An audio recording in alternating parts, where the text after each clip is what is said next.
Olá a todos e a todas, me chamo João Vitor Sanches e esse é mais um episódio do nosso Geotalk, que é o nosso podcast geográfico do programa de pós-graduação em Geografia. Bom, o nosso tema do nosso podcast hoje é um tema que está diretamente vinculado às notícias dos últimos dias, referente a uma decisão do STF que decidiu prorrogar a proibição do despejo no Brasil. Desde o início da pandemia, em março de 2020, existiu uma prerrogativa por parte do Supremo Tribunal Federal da proibição da remoção e do despejo de famílias que estão alocadas em áreas públicas e também do despejo de pessoas que alugam casas, apartamentos e outros tipos de moradia durante esse período, Essa intervenção do STF é baseada através de uma mobilização popular, sobretudo do MTST, que é o Movimento dos Trabalhadores Sem Teto, sobre a impossibilidade de você literalmente colocar as pessoas na rua numa condição de exceção sanitária como foi a pandemia de Covid-19. No atual momento em que os governantes, a OMS, todos os principais agentes de saúde pediam para que as pessoas ficassem em casa, seria um tanto contraproducente e até mesmo cruel você fazer com que famílias de imensa vulnerabilidade social fossem literalmente lançadas na rua, Então, essa normativa, ela começa a valer em 2020 e depois é prorrogada ao longo de 2021, mesmo diante do processo de vacinação, e agora em 2022, novamente, por uma decisão do STF, ela é prorrogada por mais alguns meses, mas deixando claro que é a última vez que essa prorrogação é feita. Afinal de contas, eles acham que diante do atual cenário de evolução da vacinação, de controle da pandemia, não é mais justificável que essa decisão continue a ser tomada. Agora, questões jurídicas à parte, eu acho que a existência desse marco e, consequentemente, dessa lei permite que a gente faça uma discussão que é muito necessária no âmbito da geografia urbana e das políticas habitacionais e de moradia no Brasil, que é a questão do déficit habitacional, que é um dos maiores problemas, eu acho que um dos problemas crônicos do Brasil, assim como a concentração fundiária no campo, é a questão do déficit habitacional nas cidades, E isso é um problema histórico, que é atualizado cada vez mais a partir dos diferentes modos de produção e de ocupação das cidades e também é cada vez mais naturalizado pelos agentes que são responsáveis pelo processo de produção, articulação e ocupação do espaço urbano. Então, para a gente começar a discutir, eu acho que é fundamental definir primeiro o que é o déficit habitacional. De maneira bem simples, é quando existe a falta de moradia para grupos específicos da população, ou uma distribuição irregular e, consequentemente, injusta e desigual da moradia em grupos específicos da população, Existe um mote muito corrente quando se fala dessa questão, que é sobre a falta de moradia. E, na verdade, não existe uma falta de moradia. Existem políticas habitacionais que privilegiam grupos sociais específicos em detrimento de outros. A grande questão não é que falta habitação, a grande questão é que não falta casa. A grande questão é que a política de ocupação do espaço urbano e de gestão habitacional, isso desde a década de 50, 40, 30, privilegia a classe média e a elite em detrimento dos grupos sociais mais vulneráveis, É o que a professora Raquel Ronick chama de produção habitacional classe ou mediocêntrica. É quase um palavrão isso, mas o que significa isso? A nossa política habitacional, a forma da gente conceber as nossas moradias, a forma da gente pensar a maneira como ocupar a cidade, ela é baseada num discurso de classe média. Ela não vê, ela não se ocupa e ela não se direciona a entender as particularidades e as especificidades dos grupos sociais mais vulneráveis, Então essa grande questão do déficit, na verdade, não é a falta de moradia, mas é uma política pública básica, uma política habitacional capitalista que visa o lucro e que privilegia grupos sociais específicos, geralmente do topo social e basicamente a classe média, né? E isso faz com que nós tenhamos uma cidade cada vez mais injusta e cada vez mais desigual, aonde nós temos ao mesmo tempo pessoas em situação de rua e nós temos imensos vazios urbanos, por exemplo, nas áreas centrais da cidade, né? Se você for andar pelas principais áreas centrais, tanto do Rio de Janeiro quanto de São Paulo, você vai perceber que existem inúmeros prédios que muitas das vezes pertencem ou à União ou a pessoas privadas que estão completamente desocupados, servindo como reserva de valor de terra. O que é essa reserva de valor? Muitas das vezes eles não são ocupados não porque não existe um interesse na ocupação deles, mas porque existe uma visão de longo prazo que acredita que o valor desses imóveis aumentarão com o tempo diante de possíveis investimentos ao redor que podem ser feitos, diante de uma mudança da política habitacional e imobiliária que pode ser feita no redor, e isso pode aumentar o valor daqueles prédios, pode aumentar o valor daquelas habitações. Então elas não estão ocupadas inicialmente, não é porque existe um desinteresse, mas é porque existe um interesse econômico na valorização dessas áreas. Então, ao mesmo tempo que nós temos esses vazios urbanos que servem como reserva de valor, nós temos imensas pessoas, um conglomerado de pessoas em situação de rua espalhadas pela área central da cidade, né?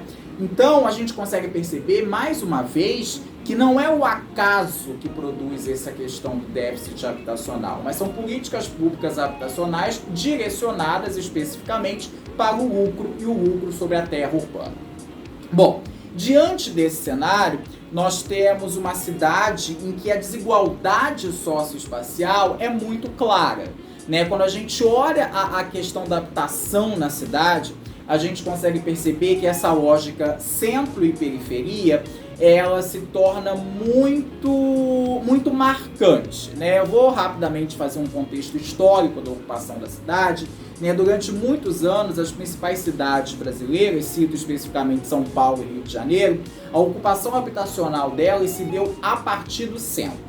O centro dessas cidades, durante muitos anos, grande parte do início do século XX, foram as principais áreas residenciais, né? Com mudanças produtivas, econômicas e sociais, o centro da cidade começa a perder esse seu caráter residencial e começa a adquirir um caráter econômico, comercial e, acima de tudo, de gestão. Então o centro da cidade, ele passa paulatinamente a deixar de ser um espaço voltado para a residência, sobretudo da classe média, e passa a ser um espaço voltado para a gestão de atividades e concentração econômica e financeira. Então isso faz com que a periferia se torne essencialmente um espaço destinado à moradia. E isso é bastante problemático, porque, afinal de contas, nós temos ainda o centro da cidade como a principal área de atração de negócios, emprego e renda. Então, a partir do momento que você afasta grupos sociais, sobretudo os mais vulneráveis, que dependem dos trabalhos no centro da cidade, para áreas cada vez mais afastadas, você impede que eles tenham acesso à cidade e, consequentemente, tenham acesso à renda e a melhores oportunidades de vida, né? Então, quando a gente olha essa questão habitacional, sobretudo no caso do Brasil, que é uma questão bastante sui generis, né? Porque nas outras cidades europeias, americanas, esse início do processo que a gente chama de suburbanização, ele foi marcado por uma ocupação da periferia pela classe média. A classe média e sobre alguns estratos da elite, elas ocuparam a periferia dessas cidades, sobretudo no caso dos Estados Unidos. Aqui no Rio de Janeiro, ou em São Paulo e outras cidades brasileiras, um processo inverso aconteceu inicialmente. Nós tivemos basicamente as camadas mais vulneráveis da população ocupando a periferia e, de certa forma ou de outra, aprofundando a desigualdade e aprofundando o não acesso à cidade. Porque nós sabemos que muitas das vezes essas periferias, elas não são dotadas de nenhum tipo de infraestrutura social e muito menos de uma atenção do Estado voltadas a ela. Então nós temos uma política habitacional que inicialmente não prega, né, a localização na área central, que seria vantajosa por vários motivos, né?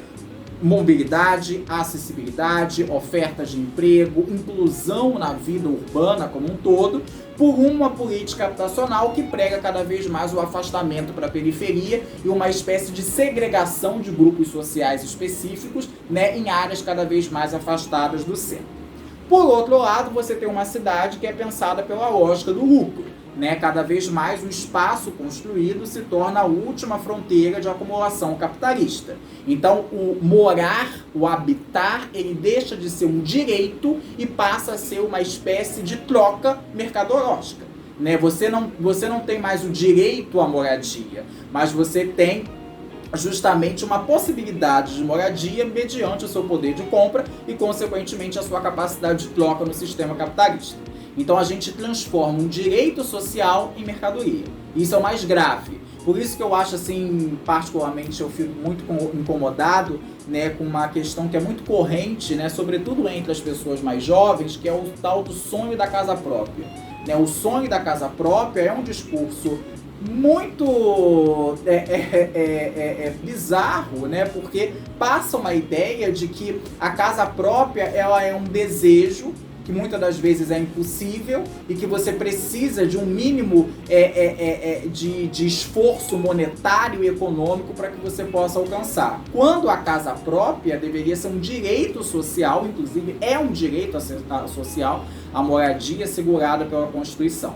Então essa lógica de produção capitalista da cidade, ela transforma o habitar de um direito em uma mercadoria. Então cada vez mais pessoas são excluídas, cada vez mais pessoas são segregadas e, consequentemente, cada vez mais o morar se torna um privilégio. Isso é gravíssimo. Bom, então você tem esses dois cenários, né, em que você tem uma cidade fragmentada, pulverizada, e você tem a moradia como uma forma de troca comercial e de mercadoria. Agora, se a moradia é uma mercadoria, obviamente ela vai ser voltada para aqueles que podem pagar por ela, né? Porque, afinal de contas, vai ser mais rentável, consequentemente, vai ser mais lucrativo. Então, nós temos políticas habitacionais que hoje são basicamente voltadas para a elite ou para a classe média. Vide os condomínios fechados, vide os condomínios de apartamento, vide todos esses projetos habitacionais que são altamente excludentes e segregadores, mas, ao mesmo tempo, são super rentáveis. Então você veja que uma criação de um condomínio habitacional popular, ela não tem um apelo econômico, né, e por isso é desinteressante pelo mercado imobiliário, do que você construir um condomínio fechado padrão Barra da Tijuca ou padrão Alphaville.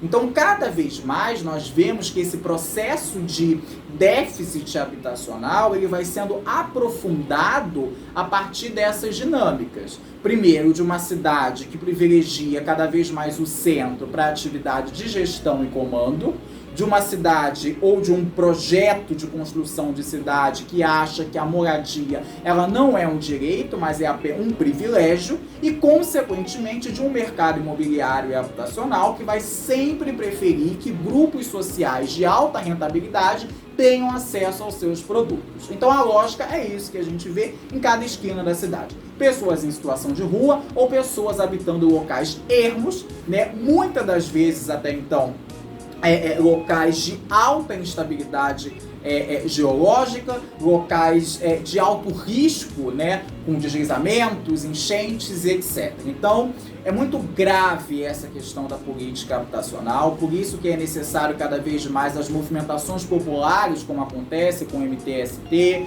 e também outros grupos, né, que propõem o processo de ocupação, né, de espaços imobiliários e de prédios ou de casas não ocupadas, né? O termo invasão, além de ser muito preconceituoso, é errado. Eles não estão invadindo absolutamente nada, eles estão apenas ocupando e exercendo um direito social de qualquer cidadão, que é o direito à moradia, sobretudo quando essas unidades habitacionais elas não estão servindo como ou atividade comercial ou atividade habitacional, né? O direito à moradia e o direito à moradia social é garantido pela Constituição. Você tem que dar um fim social à questão da moradia, então eles não invadem nada, eles apenas cumprem um requisito básico da Constituição brasileira, que é o direito à moradia, e é o direito da moradia social, acima de tudo. Então é necessário que haja cada vez mais esse engajamento por parte da sociedade civil e uma conscientização cada vez maior dessa questão de que a moradia ela não tem que ser um privilégio, mas ela tem que ser um direito. E esse direito é exercido quando a gente apoia iniciativas como do MTST ou quando você apoia iniciativas de outros grupos que querem pensar uma cidade que seja cada vez mais inclusiva e de uma política habitacional que não privilegie estratos sociais específicos, né? Então, essa forma de você pensar novas possibilidades, e isso também está ligado, inclusive, à questão dessas mudanças climáticas que nós temos, porque quando a gente fala de áreas de vulnerabilidade, né, que daqui a alguns anos vão se tornar cada vez mais significativas, né, áreas próximas a encostas, áreas próximas ao rio, isso também está ligado diretamente à questão da política habitacional. Essas pessoas elas só moram nessas regiões de instabilidade, de vulnerabilidade, porque elas não têm condições econômicas e habitacionais de morar em áreas que são consideradas mais seguras por diversas questões e por diversos motivos. Né? Então tudo isso passa por a gente pensar uma nova forma de ocupar e de ver a cidade, né? Uma nova forma de você ocupar e de, acima de tudo, pensar na moradia como um direito. Eu reforço essa mensagem que é fundamental. E somente quando a gente olhar a moradia não como apenas um privilégio, mas um direito, é que é a política habitacional séria, né, inclusiva, que não seja uma política que é feita pelo Estado para que as grandes imobiliárias ou os grandes agentes econômicos lucrem, podem ser feitas aqui no Brasil. Então é isso, gostaria de agradecer a todos a paciência, gostaria de agradecer mais uma vez a audiência e até um próximo episódio do nosso Geotalk.